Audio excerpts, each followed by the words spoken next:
What's up guys, welcome back to a brand new course, and in this one we're going to be learning how to make realistic product animations inside of Blender 3D.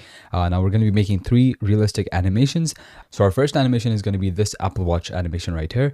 You can see that we are going to import the model. We're going to be lighting the whole scene from scratch.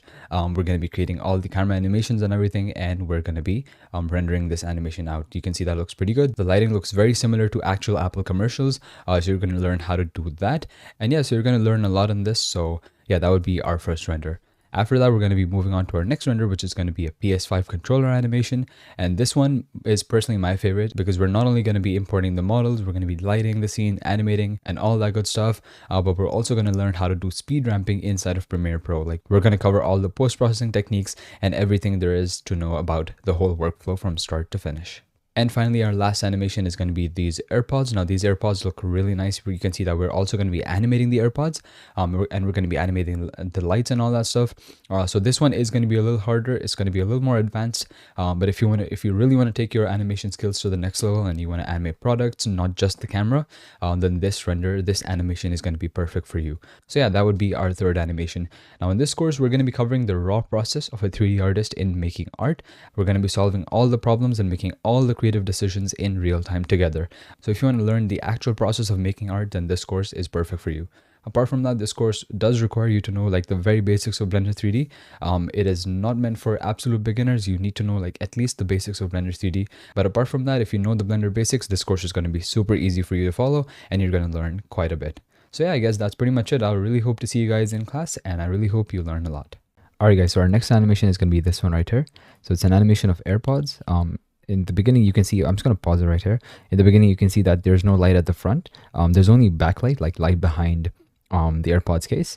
And yeah, and as you can see, like it sort of moves up as well. So, like the light in the back moves up. And then when the AirPods like come out of the case, you can see that the lights at the front, then they appear. And the AirPods take this position, which is, you know, the signature AirPods position. And yeah, we have some text after this. And then you can see that we have a close-up shot of the AirPods. Again, some text, and then both AirPods in the same frame.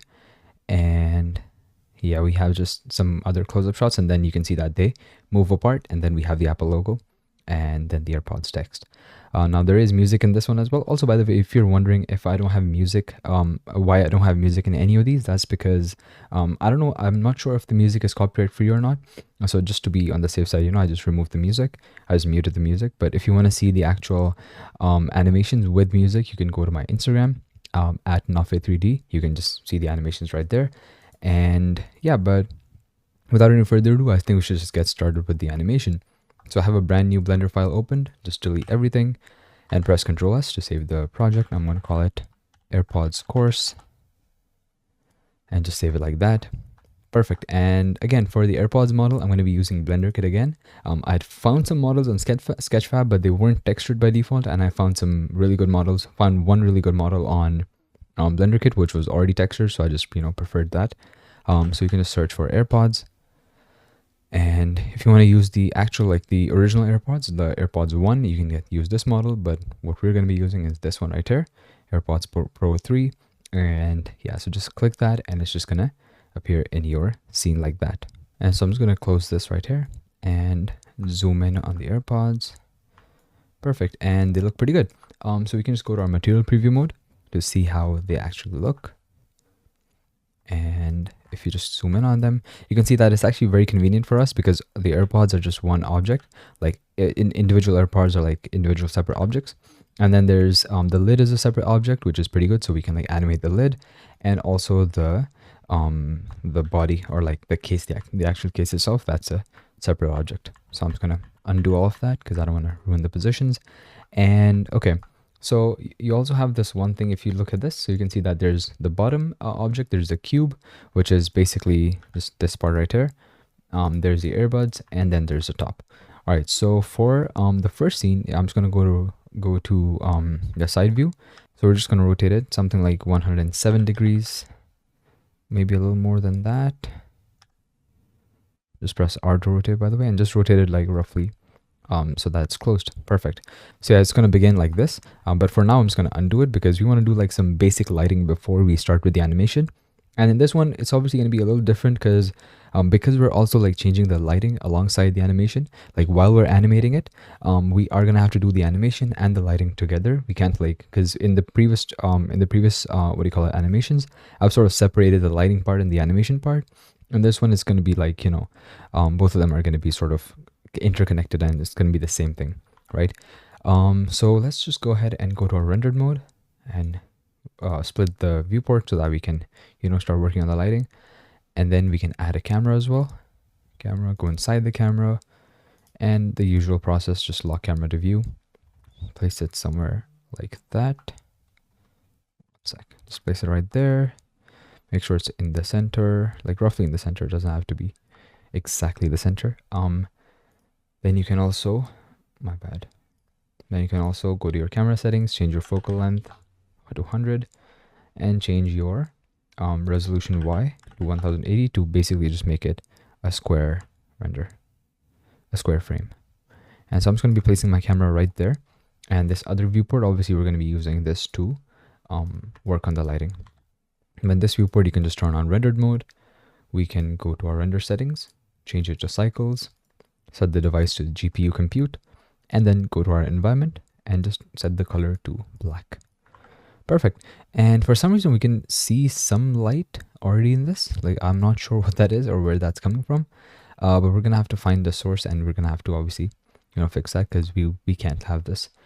So let's just select the bottom part and then just go inside our material section so that we can, you know, find the material which is actually causing this emission. So it could be this one because it says emission, and the strength is 1, so I'm going to set the strength to 0. And apparently it wasn't this one, so let's just check all the other materials as well. There needs to be one material which is just emitting light, which we need to find and disable. I think I'm just going to set all of these to 0. Oh, I think it was this one, material 002. So yeah, set it to 1. You can see that it's somehow lit, and we just need to set it to 0. Perfect. And now we can just add a light. So I'm just going to go to add light and then area light. And so with that area light selected, we can first thing is that I'm going to do is I'm going to reduce the size. I am also going to change the shape to disk because we want the reflections and like everything to be very smooth. Then let's go to the side view and rotate it minus 90 degrees, and GY, just move it back in the y-axis. And then you can see that this is basically the effect that we were going for. We can move it up and down on the z-axis, and it's going to give us exactly the effect that we wanted. Perfect. So that's going to be the backlight, and we also need to add some front lights, but that we're going to do after sort of this shot, in which, like, you know, if I just play the animation again, if I just go back to it, yeah, you can see that this opens, and then when the AirPods come up, you can see that at this point, all the other lights also become visible.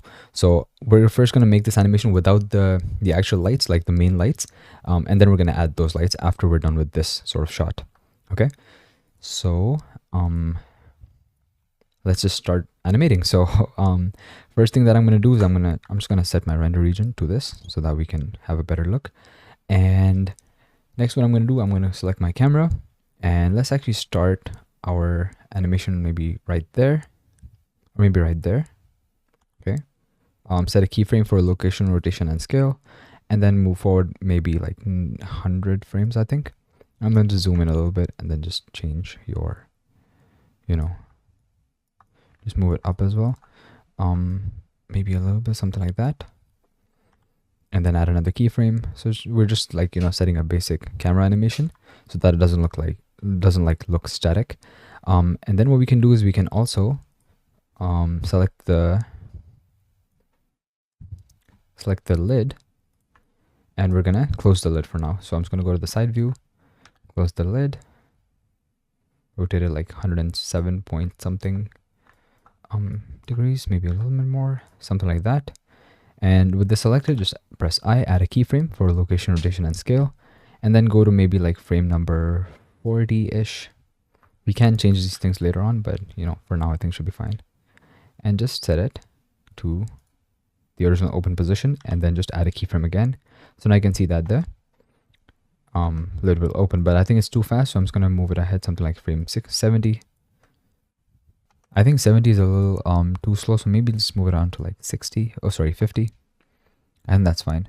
Okay, and after, so basically after this, what we're gonna be doing is that we're just gonna go to like frame number 51 maybe, and then we can like start to just move the whole case down. So instead of moving the AirPods up, we're gonna move the case down because then that's just gonna be easier for us.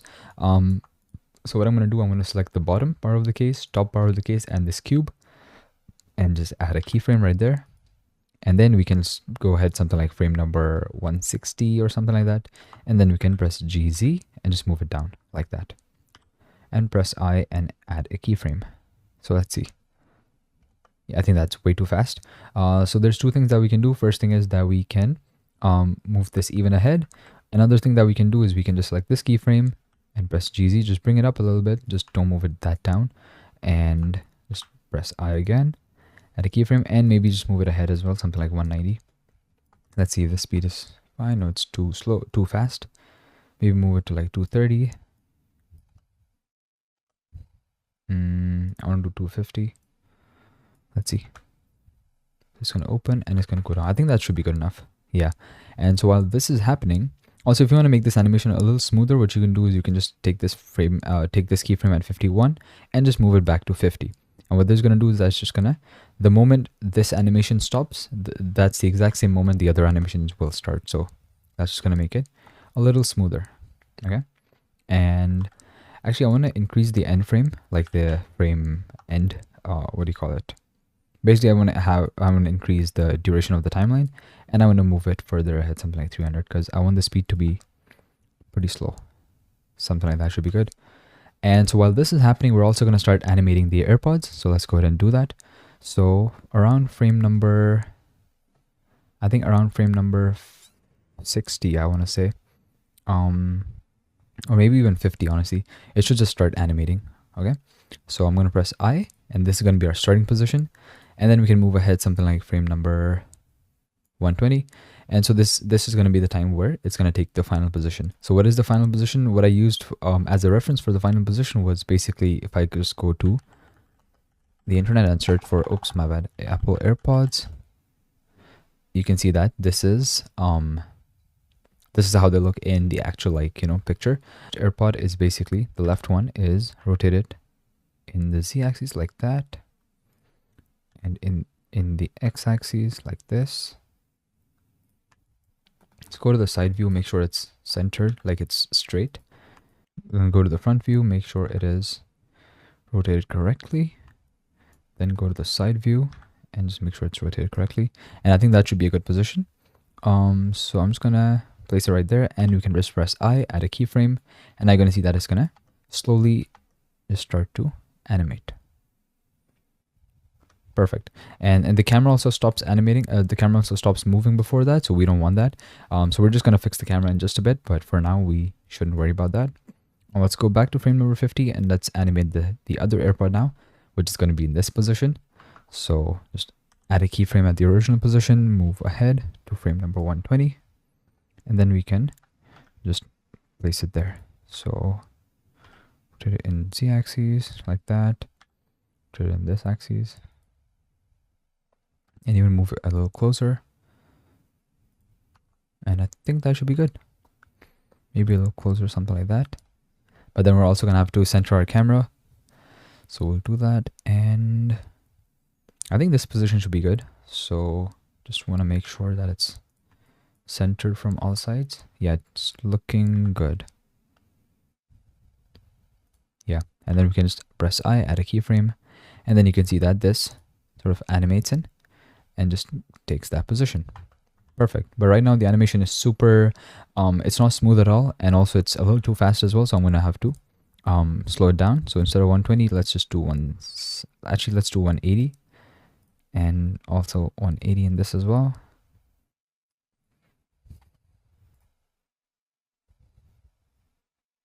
I think that's a little too slow. I think 160 should be good. 160 should be better.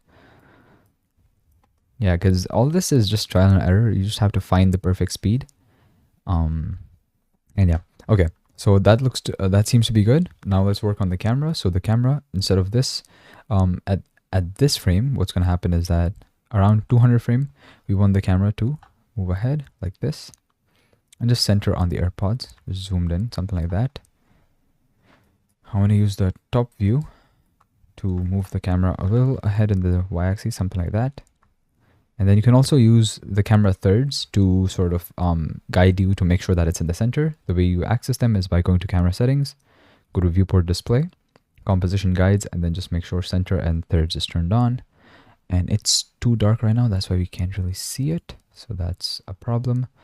What can we do? So we can probably just add like a, what do you call it? Let's add a plane at the background. My bad, move it back. This is just temporary for like, so that at least we can like, you know, see what we're doing. And I'm just gonna add a material to this, and I'm gonna add an emission material to this. I'm gonna increase the strength just so we can have a white background for now. And now you can see the guides clearly. And I think it is in center, it's perfectly fine. So what we can do is we can just delete the plane, go back to our camera, and then we can add a keyframe. And instead of, so what we're going to do is that you're going to see that if we have this keyframe, you're going to see that the transition between this animation and this animation is going to be a little rough. So you can just delete this keyframe, and it's just going to smooth that out.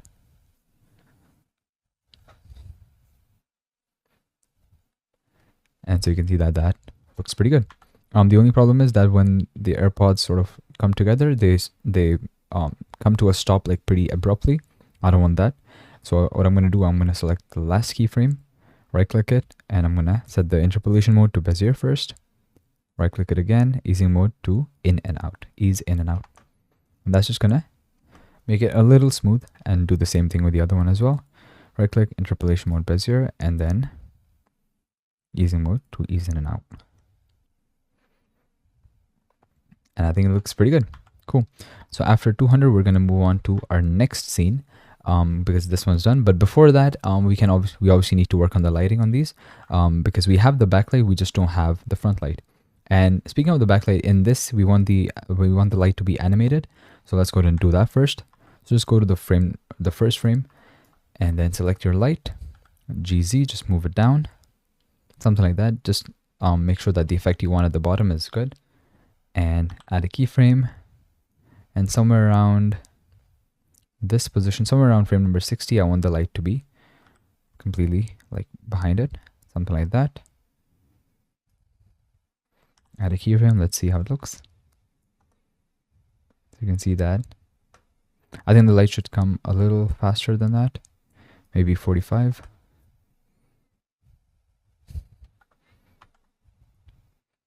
Think that looks good. I'm just gonna do frame number 50, honestly.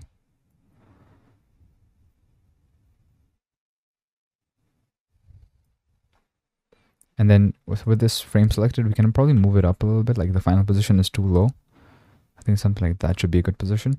And then add a keyframe again to override the last one. And then the backlight can stay the same, but we need to add lights in the front to obviously light up the AirPods. So let's go ahead and do that. Alright, so for the front lights, I'm just gonna duplicate this light right here at the back. And we can just press Shift D to duplicate it. Press Shift Z to only move it in the X and Y axes. Just bring it to the front.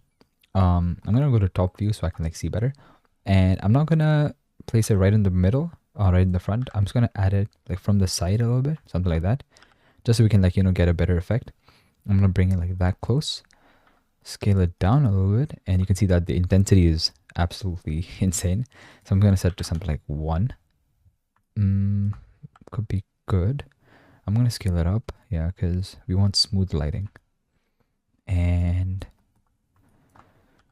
now it's just trial and error. We're just gonna move it to different places and see what looks better. I think that looks pretty decent. That looks pretty good. We can also Shift D, like duplicate it and move it to the other side. And this, I'm gonna move it back a little more because we want some of those shadows to be there, but also the reflections right here, I'm not really liking those. So think that looks good. One thing I'm going to do, I'm going to go to my render settings, and I'm going to go down to color management, set the look to high contrast, just so we can have some more contrast, which I think looks good. You can also go to the front view and rotate this like that and make the light come from the bottom. which I think looks good.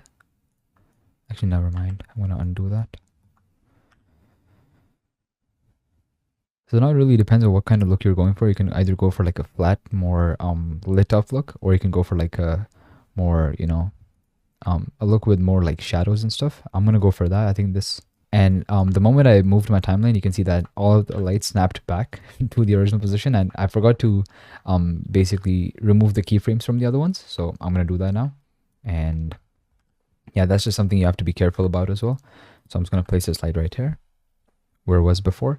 And after that, what I'm going to do is I'm going to just add a keyframe just to be safe where we are, and then remove the other ones like this, and then remove this one as well. So it's just going to remain at that same position. However, we are going to animate this as well later on because we don't want it to like always be there. We want it to start off with just this light at the back, and then this should appear later on. But right now, let's just go to frame number 200 and move this light as well. I'm just going to place it right there. Move it up a little bit. I'm not sure why it's too dark from, like, why it's so dark from the side. So I'm just going to move this one right there. Yeah, just to make it a little less dark. I think that looks good. And also with this as well, I'm going to add a keyframe with this light. I'm going to delete the other two and then delete this one as well. So now we can animate these lights, which is pretty simple to do. So we just want to like figure out a position where it should like, you know, completely just be visible. Something like maybe like this frame, 120 should be good. And so with both of those selected, we can just press I and add a keyframe right there. Then we can go to like maybe frame number 110 and just move this down, something like that, and add a keyframe again. So what this is going to do is that it's going to like these lights are going to start off down there, which is not going to affect our scene at all. And then eventually at frame number 110, it's just going to start to come up and it's just going to appear right there. We can also make the animation a little smoother by just increasing the distance like that. And so you can see that it looks pretty good. And it's gonna just light up perfectly like that. Cool. I wanna move this a little back as well, like something like 100, maybe 90 even.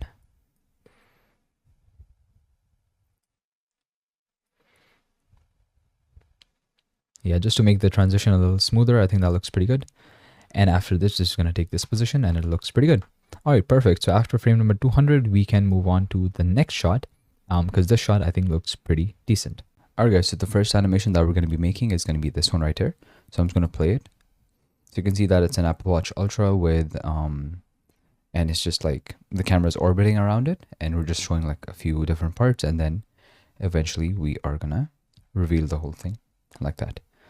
And yeah, this animation is actually pretty simple and straightforward. I think this is probably the simplest out of all the animations that we're going to make. But the lighting part is pretty interesting because usually when you're lighting like something static, like a static render of something, you want to make sure that only one side, you have to make sure that only one side of that object or one angle of that object looks nice. But when you're making an animation, you want to make sure that all the angles of that object, like no matter what angle you look at it from, it needs to look good from all angles, right? So that's just an interesting challenge that we're going to solve. But yeah, so far so good. So let's go ahead and get started. So first thing I'm going to do is I'm going to open Blender. So just a brand new project. We're just gonna wait for it to open. I don't know why it's taking that long. Anyway, I'm gonna delete everything and press Ctrl S just to save it. I'm gonna call it Apple Watch _course like that. Save Blender file. Okay.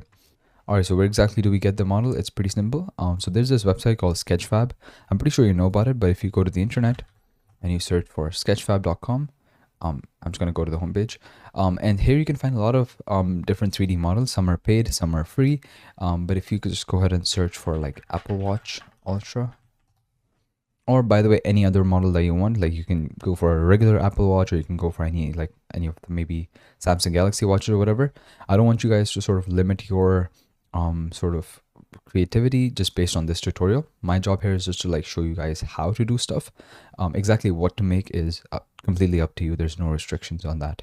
But yeah, so if you search for Apple Watch Ultra, you're gonna see a lot of different good models, really good models. So if it has this download sign right here, then that means it is going to be downloadable, right?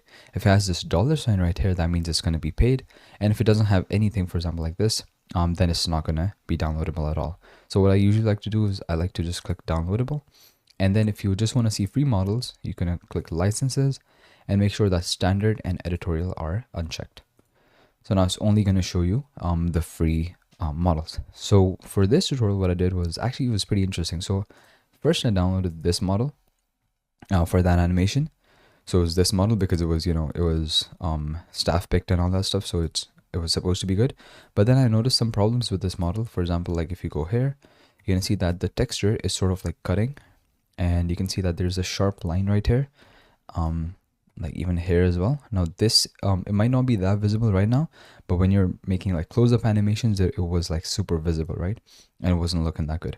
So instead what I did was I ended up going with this model right here, Apple Watch Ultra Orange. Yeah, this one right here. So this was a much better, I mean, I don't want to say better, but it was a more, even model. You can see that there's none of those artifacts, none of those lines right there. I don't know what causes that, but it is what it is.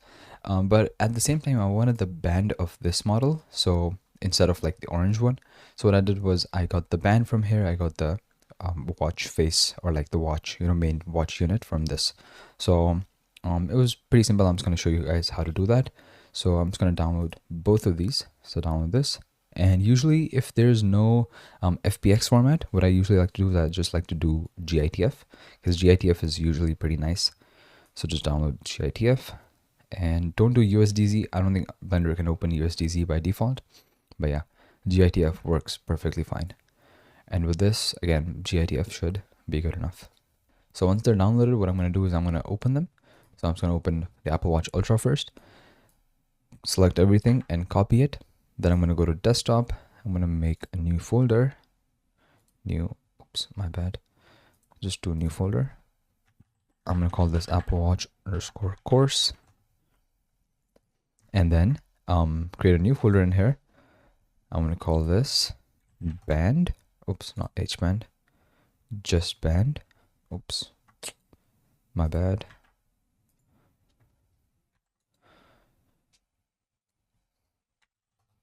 Band. And then I'm going to have to do that again because I accidentally selected that. Like I accidentally copied the other one. So I'm going to paste this inside the band folder, and then I can open the other one, the orange one, and this I can select everything, and then I can also paste this outside the band folder. Cool. So I can see that we have two GITF files, and what we're going to be doing is that we're just going to go to Blender now, and we can go to File, Import, and then let's do GITF 2.0. And so now I'm just going to browse over to our folder right there. I'm going to import the non-band first because I just want to like see how it looks. And yeah, so it looks pretty good actually. You can even go with this band. Honestly, this band looks pretty nice. It's just that I've already made, like in the past, I've made an animation in Unreal Engine with this orange band. So I wanted to like, do something different this time. So what I'm going to do, I'm going to press A to select everything. I'm going to press R to rotate, X to rotate in the X axis. And I'm going to do, actually I'm going to right click this, and let's go to our side view first, just so we can sort of see how it's like, see what angle is, going to be perfect, because I want it to be like completely straight. So maybe minus 35 degrees should be fine. Yeah. Also, you can type any degrees on your keyboard and it's just going to rotate it to that specific measurement. Perfect. So this is imported. What we can do now is we can go to File, Import again, and then GITF once again. And now we're going to go inside the band folder and select the file in this and import this as well. Now with that selected, I'm going to press G and X and just move it aside like that. And then I can rotate it 35 degrees as well. Negative 35. Perfect. So now what we're trying to do is we're basically trying to get the band of this and the a watch face of this. Okay. And also one other thing that I wanted to do was I wanted to get the wallpaper of this because I think the wallpaper looks pretty good. So for that, that's actually pretty simple as well. So we can just go to materials and just know what name this is. So it's EDYK. Just know like the first 3-4 letters, EDYK, and then select this, and then just click here, and then you can browse materials, EDYK, just type that, and then just select this like that, and it's just gonna apply the same material to this object as well. Perfect.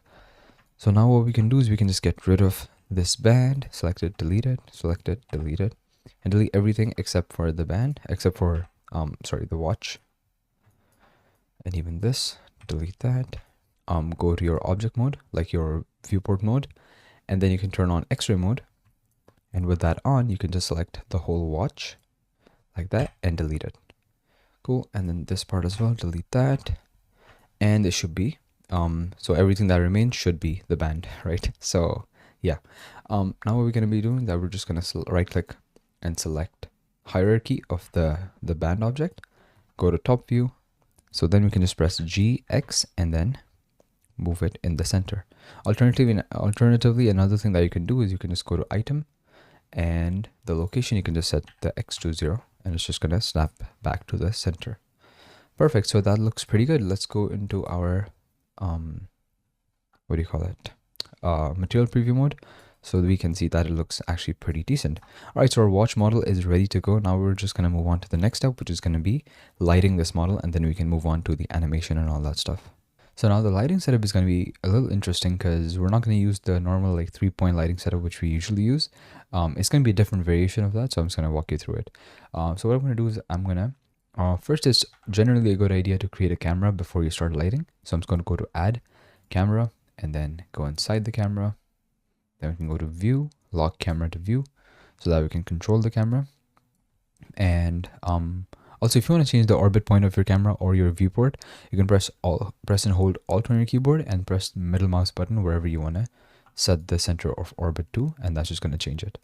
But yeah, what I'm going to do now is I'm going to go to my output settings and just change the resolution X to 1080 as well, just so I can have like a square frame. And another thing that I'm going to do, I'm going to go to my camera. I'm going to set the focal length to 100 millimeters because that's what I usually like to do. And so I'm just going to place it right there. Let's unlock the camera to view. Let's reduce the size, like just scale it down a little bit. And now we can right click anywhere here and click vertical split, so we can have like 2 viewports. And then one of these viewports I usually use one of these viewports to like look at our scene. And in this one I usually like to like turn off all my widgets and everything. And in this one we can get out of our camera and we can actually like work on the lighting itself. Okay, so I'm going to go to rendered mode in this. And before we move on, we need to make sure that we are inside. Our render engine is set to cycles, and the device is set to GPU compute if your computer has a GPU. If not, then just set it to CPU. And I'm going to turn on denoise as well. And I'm going to turn off noise threshold because I wanted to like render past the noise threshold. And another thing that I want to do is I want to go to the environment and the color. You can see that there's like some lighting here. I don't want any of that. I want it to be completely black, just so like I can make sure that all the lighting in the scene I'm doing myself. So yeah, I just want to do that. And now I think we can get started with the lighting. So first things first, I'm going to go to add. I'm going to add a light, and I'm going to add an area light. That's what I usually like to do. I usually like to add area lights, and because they're really nice. And I'm going to scale it down roughly the size of the watch, maybe a little bigger, something like that. And then what I'm going to do is I'm going to press X and just move it here in the x-axis, right? So I can like obviously like move it aside. And then what I'm going to do, I'm going to press R, X, and 90 just so I can rotate it 90 degrees in the x-axis. But I want it to be the other way around, so I'm going to press backspace twice, and then I'm going to do -90 so I can rotate it the other way around like that. And then I'm going to go to the top view so we can like actually control the lighting. And now we can just place this light wherever we want, just so that you know it looks good. And maybe rotate it a little bit, something like that. I'm gonna place it maybe right there, but you can see that it's like super bright right now. So I'm gonna select the light. I'm gonna reduce the power to like 5, maybe even less, maybe something like 3. I think 3 should be fine. And So when it comes to the lighting, the smaller your light sources, the harsher your shadows are going to be, and the bigger your light sources, the softer your shadows are going to be. So I'm going to set it like something like that. Like that size should be good. And another thing that I'm going to do is I'm going to scale it down the x-axis and scale it up in the z-axis, something like that, so that I can cover more of the top and bottom. Okay. And if I reduce the power to like, let's say 2, I think that should look better. Actually, I'm going to bring it a little closer, something like that. And then I'm going to set the power to 1. And maybe move it right there. Cool. And then what I can do is I can also duplicate this. So I can press Shift D and X and just place it like on the other side as well. So we can like light the other side as well. And just place it like that. So you're seeing how we're sort of like doing indirect lighting. We're basically setting the light source to face there. And then some light is going to bounce off. Some light is going to basically come on the watch as well. Because if I just go ahead and, let's say, if I go ahead and just set it like the direction of the light source directly at it, you can see that it's going to be very like harsh and it doesn't look good at all. By indirect lighting, it sort of looks softer and just looks better, you know? So we're going to do that. And this light I'm going to place a little bit over here. Actually, I'm fine with that, I think, because the other side needs to look good as well, which I think it does. Cool. And I'm just going to go back inside the camera. And now what we can do is we can basically create sort of a rim light for the back, because the back is pretty dark. So I'm going to duplicate one of these, Shift D, move it to the back. And if you just have it on like just straight on like that, you're going to see that there's going to be no shadows. So when if we end up like, you know, making an animation which involves the back, it's going to look pretty bad. But if what we do is if we like rotate this a little bit like that and just angle the light, something like that, you can see that it looks a lot more, you know, a lot nicer. Or you can do it with the other side as well. Oops, my bad. And the other side like that. You can also reduce the strength if you want, 0.8. Okay, so that's an option as well. Also, one thing which you might be noticing is the fact that it looks pretty flat. Like there's very little contrast in the scene. So in order to add contrast, what we can do is we can go to our render settings and go down to color management.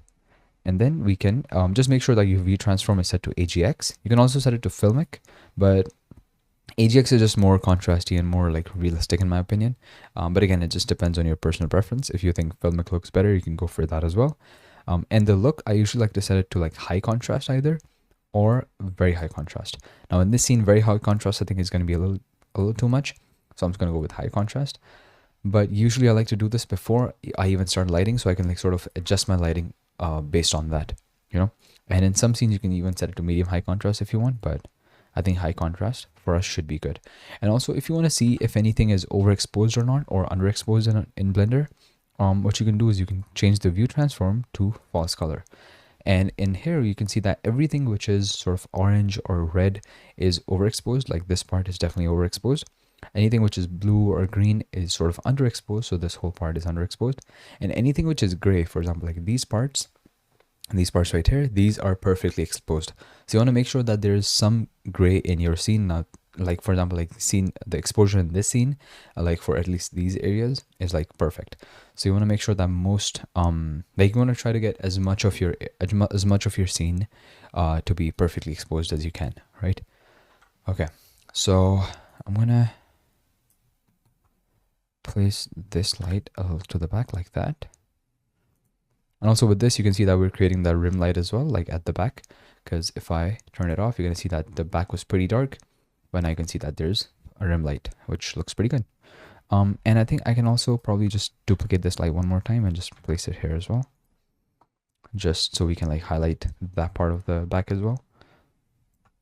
Actually, never mind, because then the back becomes pretty overexposed. So that's the interesting thing about animation, which is that you have to make sure that your scene looks good from like all angles, which is a pretty interesting challenge. And also one thing which I usually do, and I would recommend you guys to do as well, that is to change all your light sources to basically disks. And what that's going to do is that if they appear as like reflections, they're always going to be like, you know, a little what do you call it? They're always going to be like curved and like they're gonna be like no sharp edges, which just looks nicer. And even if you look at the original Apple commercials, you're never gonna see like a very sharp reflection in them. You're gonna see like very soft and very, you know, rounded reflections. So that's just something that we're going for. And now we can sort of just play around with the lighting and move it around like that. Maybe something like that. Now all this is trial and error pretty much. There's no perfect lighting setup. There's you can always like, you know, try to get it closer and closer, but it's never going to look perfect. And also one thing that I'm noticing is the top and the bottom are pretty underexposed. So I'm going to duplicate this light, Shift D, Z, and then I can rotate it down like that from the top, and then I can place this light, for example, here, and then I can reduce the exposure to 0.5.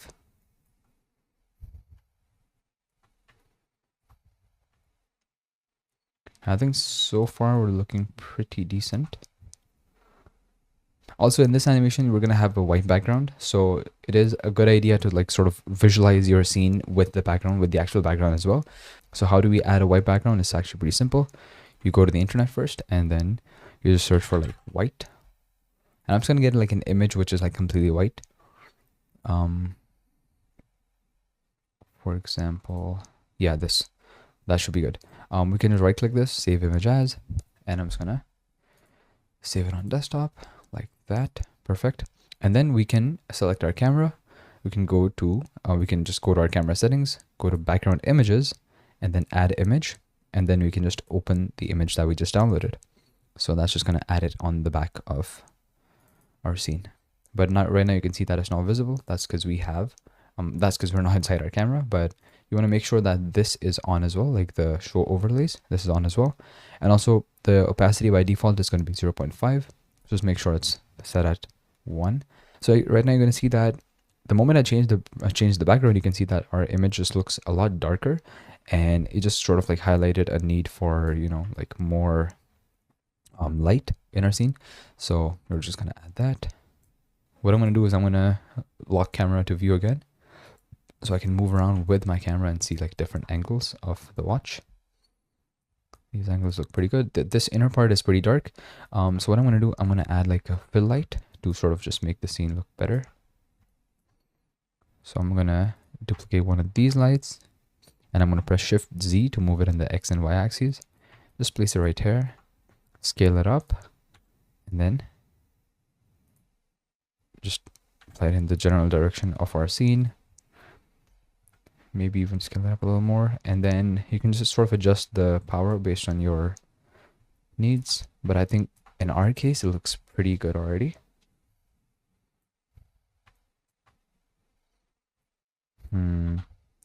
Yeah, I think I'm pretty happy with the lighting. One thing that you can probably do is you can select the material, and you can you can sort of modify the materials a little bit as well. So the way you do that is basically by just maybe reducing the roughness a little bit. So 0.4, you know, it's just going to make it, it's going to be a little less accurate than, so if you're like going for like completely accurate materials or completely accurate like commercials, then you can, I wouldn't recommend you to do that. But, you know, if you're just going for something which just looks good, then feel free to change everything you want. And this ring part, this orange ring right here, I don't want it to be that shiny. I want it to be like super rough and also metallic as well. So I think, yeah, that's what I'm going to do. And let's see on this side. Yeah, you can see that the lighting on this side looks pretty good, because you can see that there's a bright part right here, but the dark part right there as well. And then the back is obviously brighter. So if I go to the back, you can see that the reflections here are pretty like jagged, and they're not very smooth at all. That's because of the mesh itself. So if you really want to like, you know, make it look better, what you can do is you can select the object. You can go to add modifier. First go to the modifiers menu, obviously. Go to add modifier, generate, and then subdivision surface. If you add that and you up the levels viewport to like 2, you can see that it's going to look a lot more, you know, smooth, and it's just going to look a lot better. But it is going to use more resources as well, so just keep that in mind. And I think so far we're looking pretty good with the lighting. I think we're pretty much done. Now what we can do is we can basically just make some tweaks if you want. Again, you can sort of feel free to like make as many tweaks or like spend as much time on this, but I think we have a pretty basic setup. The only thing that I don't like in this is the fact that the lighting at the back is pretty flat. Like it's not very, you know, yeah, just that, I think that's the best way to describe it. It's very flat. So I'm gonna like angle the light in such a way that it looks like there's just to like create some more shadows and stuff. I'm gonna do that. Or let's do it on the other side, actually, never mind. Or like angle it like that.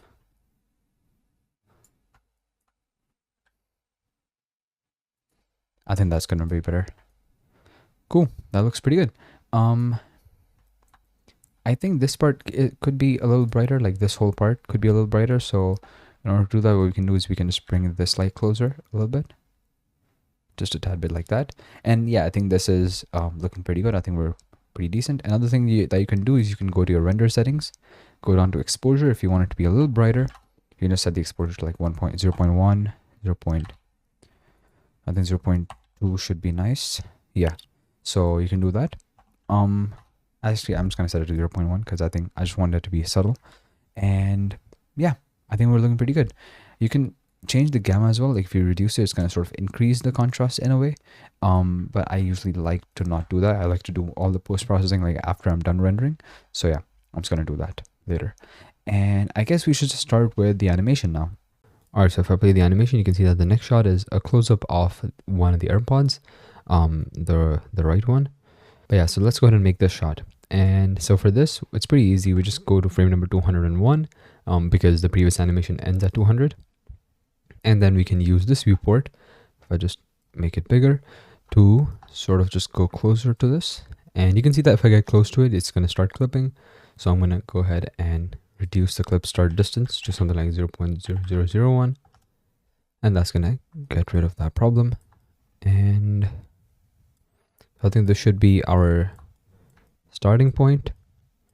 Once you are at your starting point, just press I, add a keyframe, and then go ahead and maybe something like frame number 300, and then move it to your final position, something like that. And also just a quick tip for you guys, if you move it like way too much, for example, like if you start here and if you by the end you move it to like maybe something like this, what's going to happen is that it's not going to take the path that you expect it to. So you can see that it looks super weird and it's taking a weird path, which we don't want. So yeah, just make sure to not like move it too much, you know, just keep your animation like subtle and keep them like, you know, simple and subtle. But yeah, that should be good. And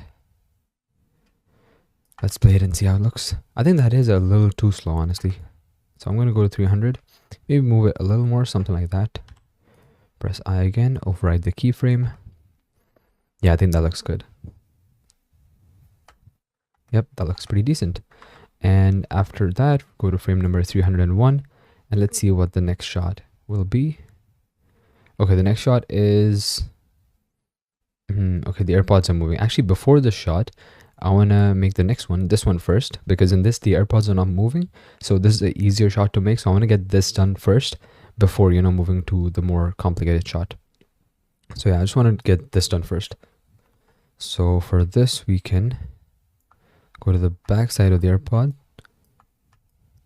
Actually, this one should be nice. Also, you might be noticing one problem, that this doesn't have a good texture. You can see that the texture is flat, whereas in this you can see that there's a grill texture. So we're going to add that texture in just a bit. But before that, let me just get done with the animation. Let's see. So okay, I think we should start right there. Press I, add a keyframe, go ahead and time 100 frames should be good, and then move it something like that. Press I again, add a keyframe. Let's see. I think it is a little too slow, so we might want to move it a little more, something like that. Press I again. Yeah, that looks good. That's I like that speed. And after that, let's go to frame number 401, and now let's move on to the slightly more complicated animation, which is going to be this one. So in this, you can see that the starting point is actually one sec. Yeah, the starting point is the same as you know, this position right here. Basically this position right here is just that we're looking at it from a different angle, that's why it looks different. And then you can see that they move when they take this sort of tilted position. So we can just go ahead and do that. It's actually pretty simple. So let's just set a start point. I think this should be a good start point for the camera. And then add a keyframe, move ahead in time, something like 500 should be good. And then we can just animate the camera like a little bit, just, you know, rotating a little bit, like orbiting around it. Something like that should be good. Let's see how the camera angle looks. Looks pretty good. And now we can go back to 401, and now we can select the AirPods and basically animate the individual AirPods. So this one I wanted to move a little bit here and rotate it a little bit too. Maybe in the Z-axis as well.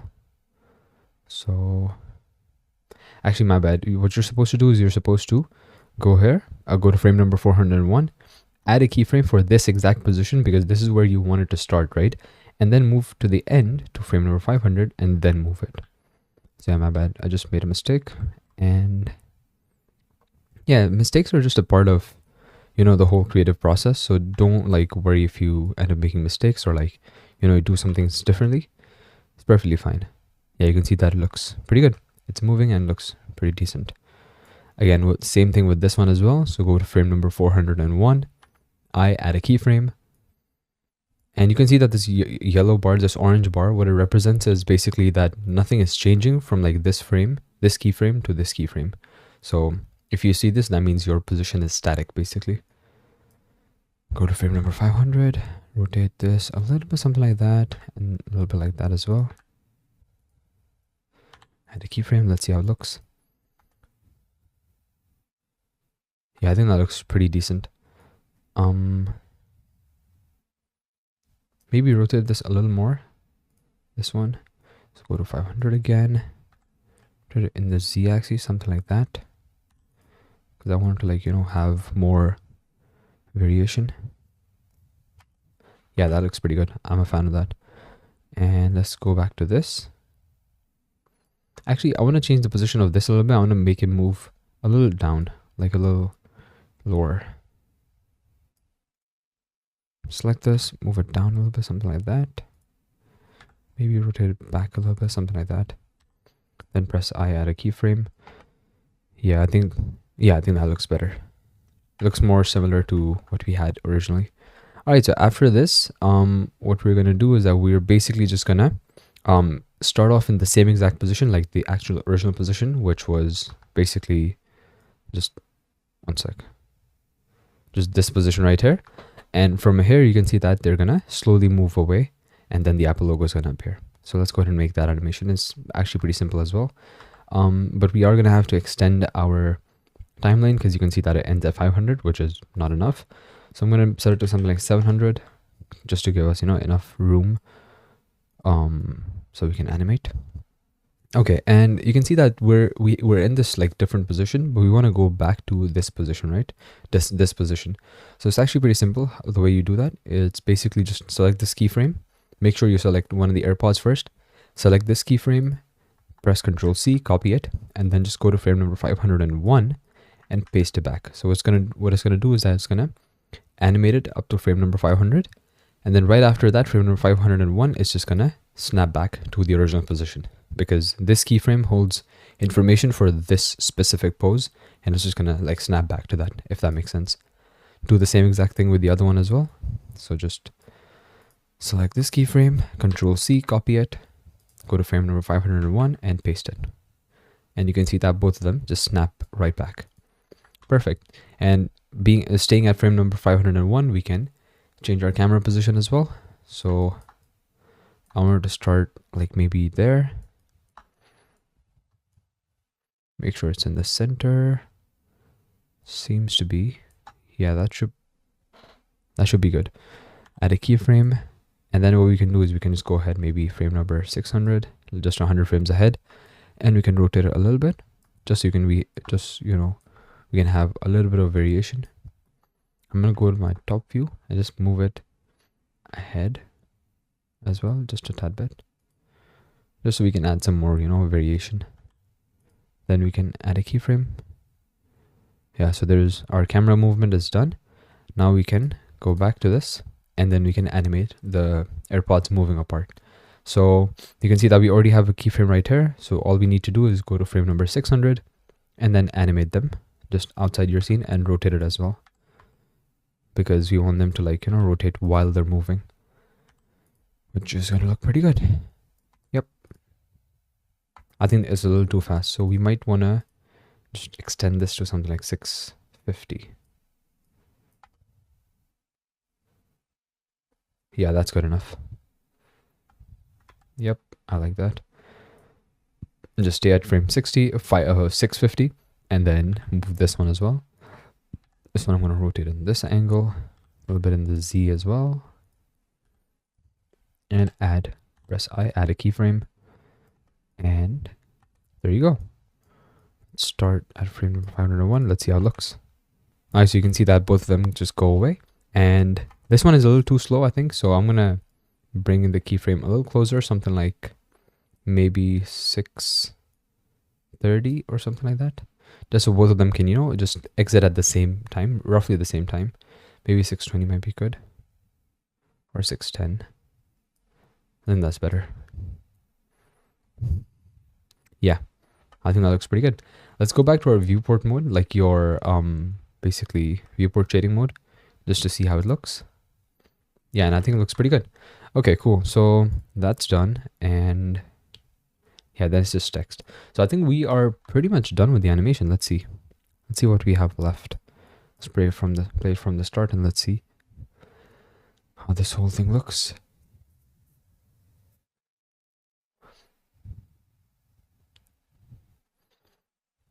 All right, so far so good. Yeah, also I forgot to add the texture on this. So basically, to add this texture, we're going to be using a material from BlenderKit itself, like this same exact add-on BlenderKit, the one we used to import the AirPods. So what you can do is you can basically just click right here in this material tab. So it's just going to switch to materials.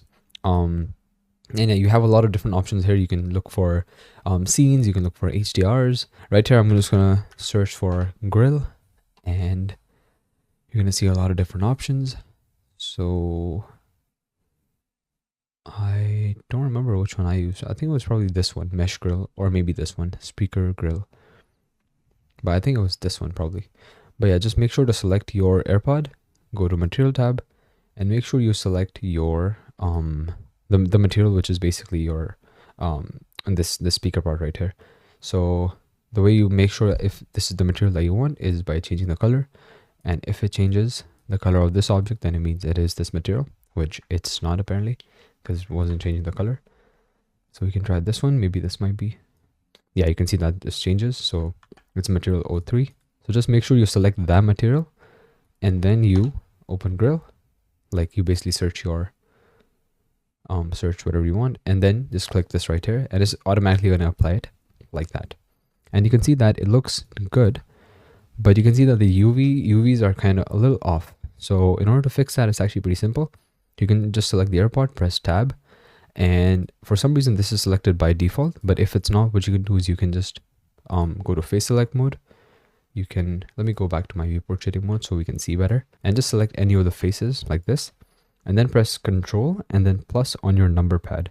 Now if you don't have your number pad, just keep pressing plus, by the way.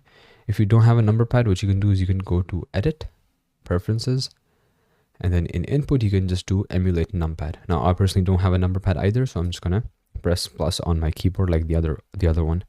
And if you keep pressing plus, you can see that eventually it's gonna stop doing anything, and that means that this whole part has been selected. So with all that selected, you can press U and just do Smart UV Project and press Enter. So what that's gonna do is that it's just gonna take care of the UVs for you, and it's just gonna apply the material exactly the way you want it to. And I think the scale of this is a little less than what we want. So in order to fix that, what we can do is we can basically just open this, like make this bigger, the timeline, and then we can go down to shader editor, just select shader editor in that menu, and then you can see that we have this mapping node right here. Make sure that this material is selected, yeah. So you can see that this scale right here, if you change the scale, you're gonna notice that the size of this is gonna change. So the smaller this is, the bigger your texture is gonna be. So if I'm set it to something like 0.6, you can see that it's pretty big, but that's a little too big. 0.8 should be, I think, good enough. Maybe 0.7. Yeah, I think 0.7 is the sweet spot. Perfect. We can switch back to our timeline now. And then if I play it,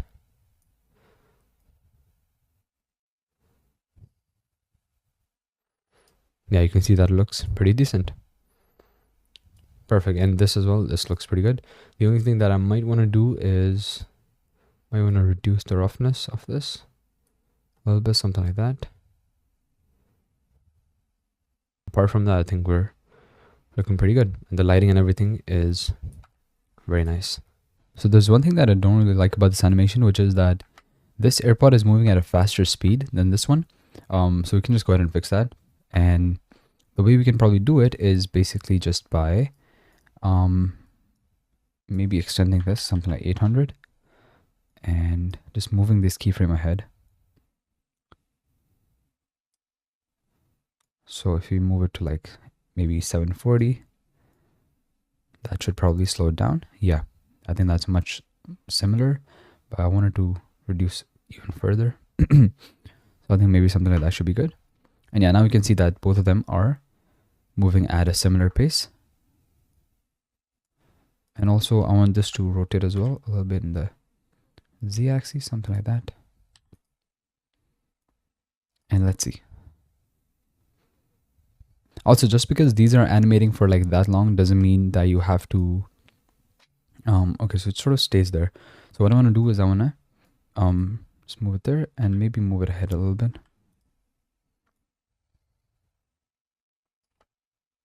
Yeah, I think that's better. That's much better. Yeah, now they go out on at a similar speed and a similar time as well. And also, just because you're animating them for that long doesn't mean you have to like render that long. You just need to render till like maybe this point till frame number 600, till basically when both of them like go out of the frame, and you don't need to like render beyond that because it's just going to be a black screen. And yeah, so I think our render out region should be 600. So that's pretty good. And apart from that, I think we are pretty much good to go. Yeah, so what I'm going to do now is I'm just going to set my render samples. So I'm just going to set this to something like maybe 2048. Also, a good way to like test how many samples you need is it's actually pretty simple. So what you do is basically you zoom in to your scene and you render it, and you set the render samples to something like maybe 5000 and turn off denoise and turn off noise threshold as well. And now you can just look up here. It tells you the samples. So just look at your scene and try to like figure out when it starts to like, look decent. So I think somewhere around 1500-1600, the noise, most of the noise is gone. So I think 1500-1600 should be good. And this scene, let's see. You can see there's a lot of noise here. So let's see when that goes away. We're only at 400 frames, 400 samples so far.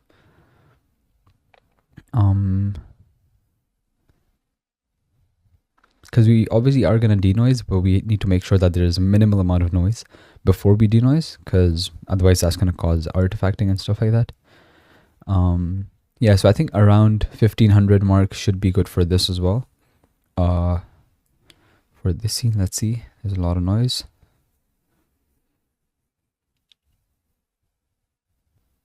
Yeah, again, for this, it starts to look better around the 1000 mark, but it's going to really get better up to like 1500-1600 mark. Beyond that, it's really just pointless. So just for good measure, I'm just going to do like 2048. That's what I usually do whenever I think that maybe something starts to look good at like 1500-1600. I just do 2048 to like, just for good measure. So yeah, that's what I'm going to do. Once that is done, we can just go back to our viewport shading mode, go to output settings, and set our output directory wherever we want it to. So I'm just going to set it at, where's my Apple AirPods Pro? I'm going to call this course_nm and just call it 01. I usually like to make folders named with like basically numbers so that I know like which render is this. And yeah, because oftentimes I render things multiple times if something is off, or something like that. I almost all the time I end up rendering at least 2-3 times just to get things right. But yeah, so that's pretty much it for this, and we can just go ahead and render and click render animation. Make sure your render region is set correctly, and it should start rendering. And this one is actually pretty fast, it's not taking that much time.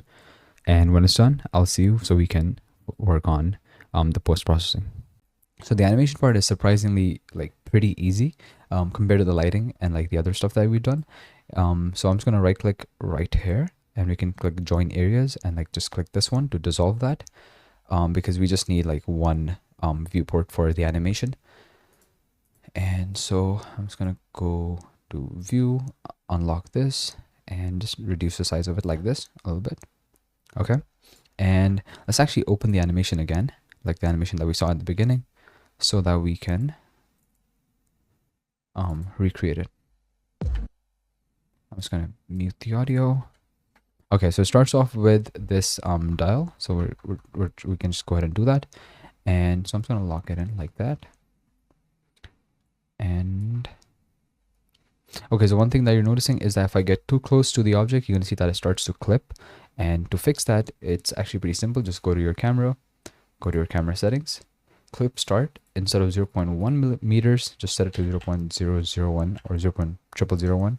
Just just keep reducing it until you want, until you get the results that you want. And also I'm going to press Control B and just select this area so that only that area gets rendered, so that it's just faster.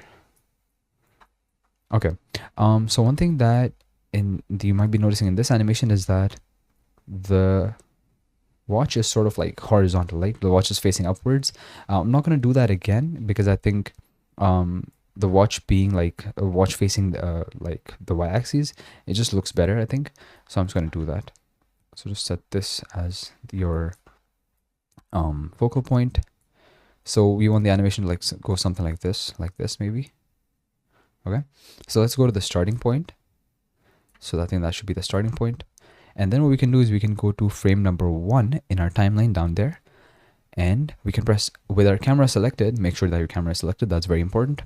Press I on your keyboard, and then just do location, rotation, and scale, and then go ahead and time something like maybe 90 frames, and then just set it to the final position that you want it to be, maybe something like that. Press I again, and location, rotation, and scale. And so now you can see that it is, if I play it, you're going to see that it looks pretty good. Now, obviously, because this is rendering like as we, animate, as it plays, that's why it's not going to look as good. So I would recommend you to like go in your viewport mode and like preview the animation there, just to look at the speed and everything. And yeah, I think it looks pretty good. After this, we're looking at the action button at the other side. So I'm going to go to frame number 90. Also, make sure to select the camera in order to see the keyframes, otherwise you can't even see them. And when you're at frame 90, press your right arrow button to just go to one frame ahead, and then you can move your camera to the other object, the other position. So maybe starts here, right here. Let's go to render mode, and then press I, location, rotation, scale. Go ahead, maybe 180, and then just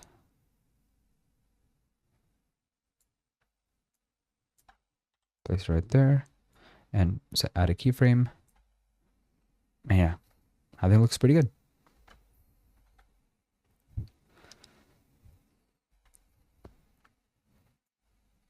So I think we should probably increase the roughness of this a little bit, because I think the reflections are too much. So we could just increase to like 0.45. I don't want to go above that because I think this looks pretty good.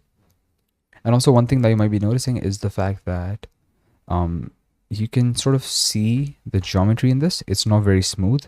So in order to like make this more smooth, what you can do is you can simply just add a subdivision surface modifier to this as well. So just go to modifiers, add modifier, and subdivision surface modifier. And just increase the levels viewport to 2. Now this is going to be pretty intensive on your computer, so just don't do this if you have like a weaker computer, but you can see that the difference is pretty good. Like it's pretty significant. And okay, that looks pretty good. So after frame number 180, go to frame number 181, and let's see what our next shot is. It's right here. So this shot I'm gonna actually do, yeah, we can actually do this shot if we just, you know, rotate our camera, but I'm probably just gonna do it like vertically. I think that should look good. Maybe just like go here, zoom in like that, make sure it's in the center. Also, if you want to make sure that things are in the center, or you want composition guides in your camera, you can select the camera, go down to camera settings, go down to viewport display, and then click composition guides, and then you can just turn on these guides. So for example, center and thirds are usually good enough. So you can see that we have these lines which we can sort of use to like place things in the center, you know, just to like give us like a visual aid. Let's add a keyframe right there. Location, rotation, scale. And then you can see that. So what I'm trying to do is I'm trying to make every scene be of 90 frames. Okay. So this was 90, this was 91 to 180. And then this is going to be from 180 to, what's a 180 plus 90? So that would be 270. But you can see that we don't have 270 here. So we're just going to click the end frame, and we're just going to increase it to something like 500, just so we can have more space, you know, in our timeline. And then we can go to 270, and then we can just go up like that.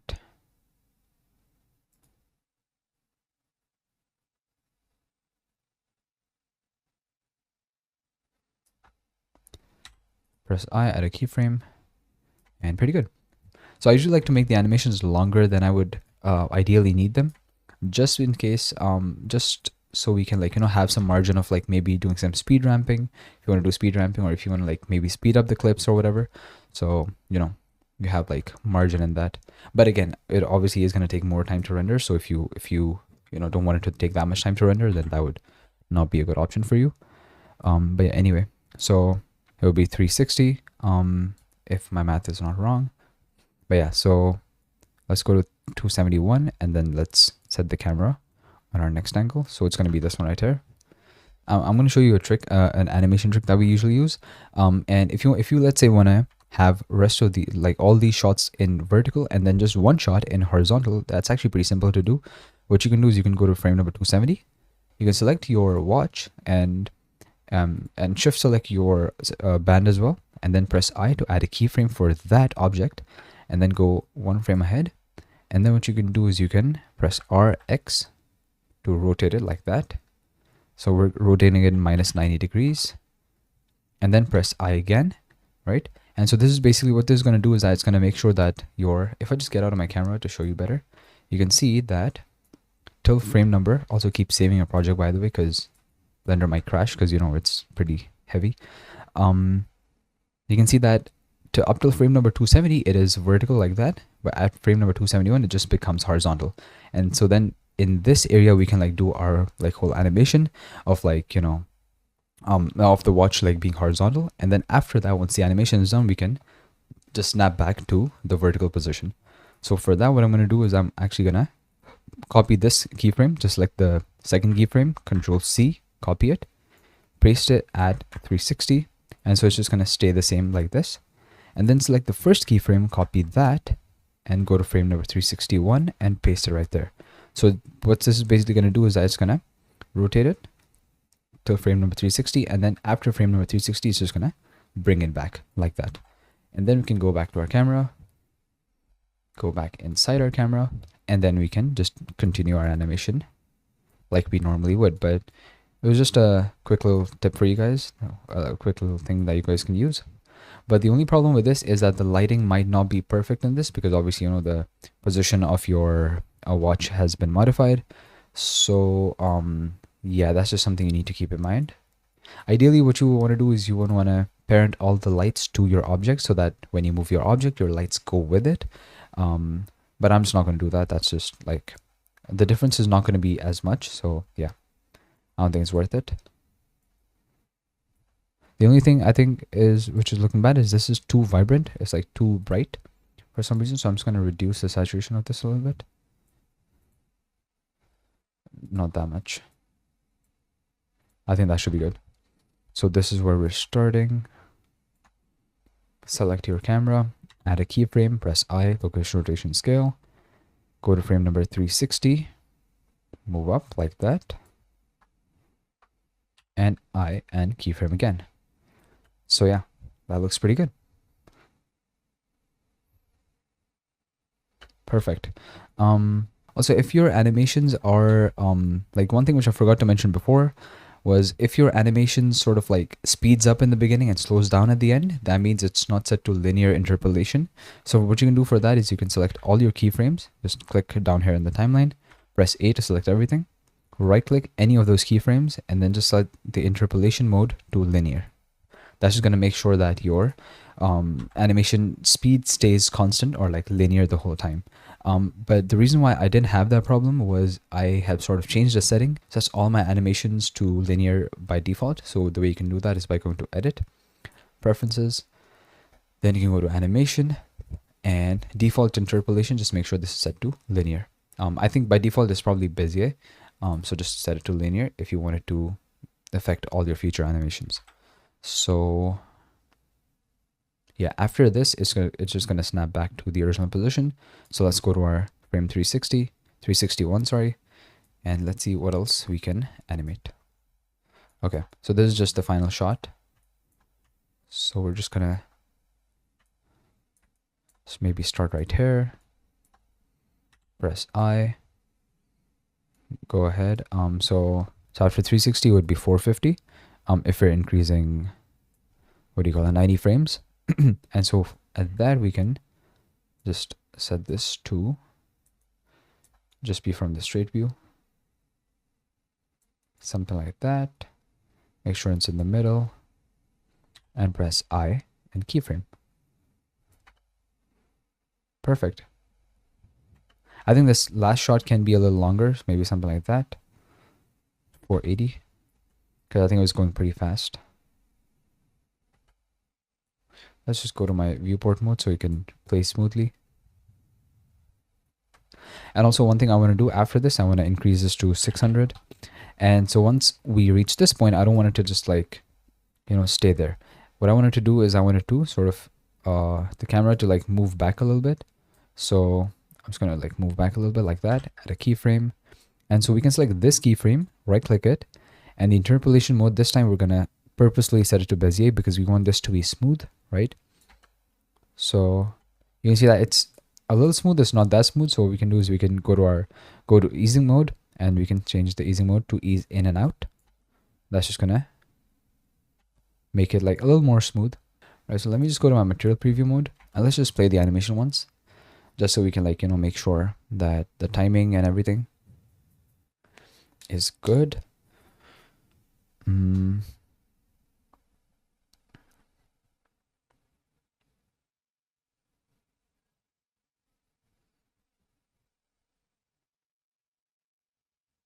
Yeah, then you can sort of like fade away, and the Apple logo can like be on the screen and everything.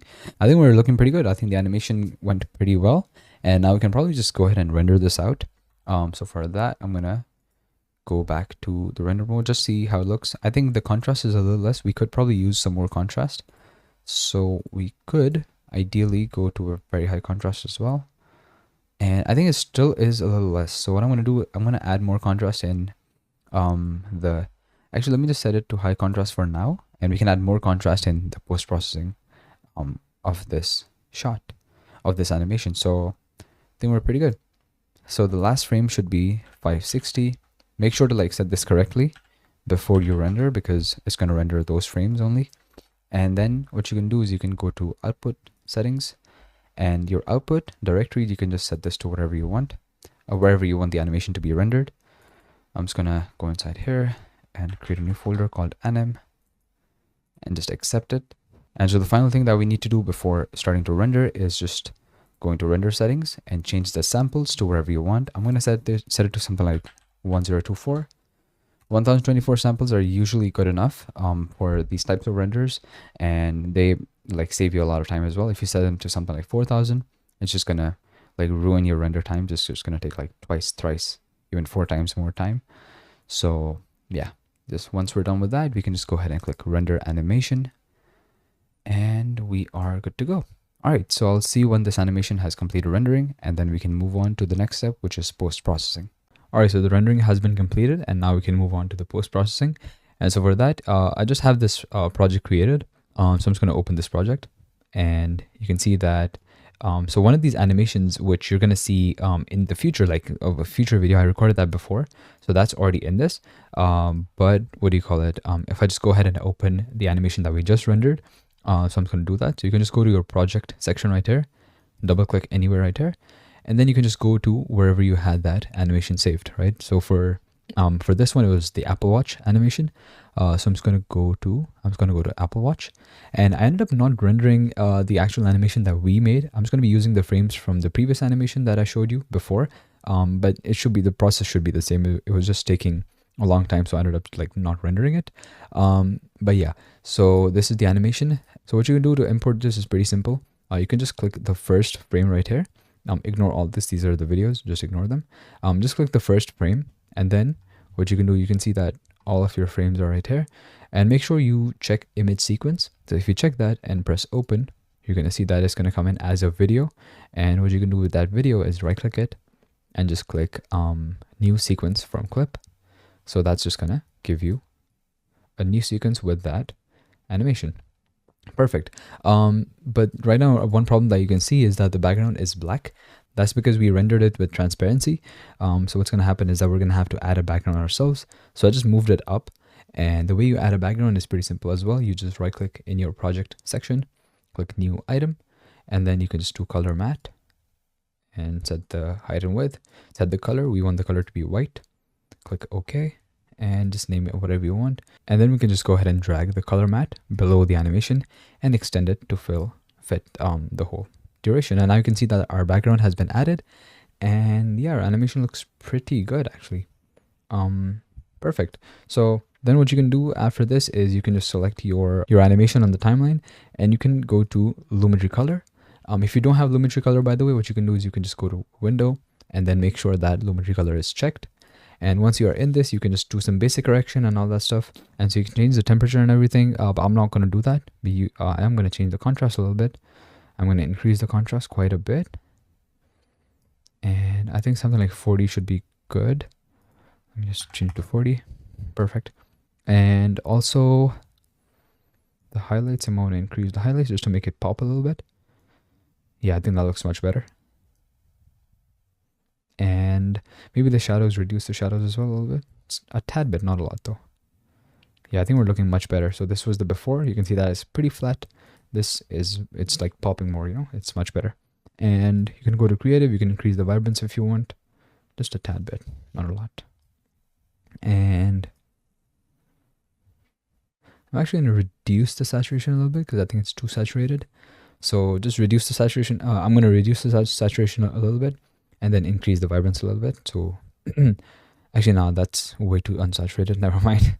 I'm just going to set the saturation back. But yeah, so those would be my edits. You can obviously go ahead and make your own edits if you want. And I would actually encourage you to sort of come up with your own different unique color grading methods and like unique color grading options. Just like do something which looks good to you. You don't necessarily have to copy what I'm doing. But yeah, once you're done, what we can do is we can go ahead and press Control M on our keyboard, and then just save it wherever you want. And then I'm just gonna save it in Apple Watch folder, call it whatever, and then make sure that your preset is set to match source high bitrate. If you can't find it in these, what you can do is you can go to more presets and then search for match source high bitrate, and then you can just select that. So once you do that, now all that's left to do is basically just to click export, and it should render it. All right, so that was it for this one, guys. I really hope you enjoyed it. I really hope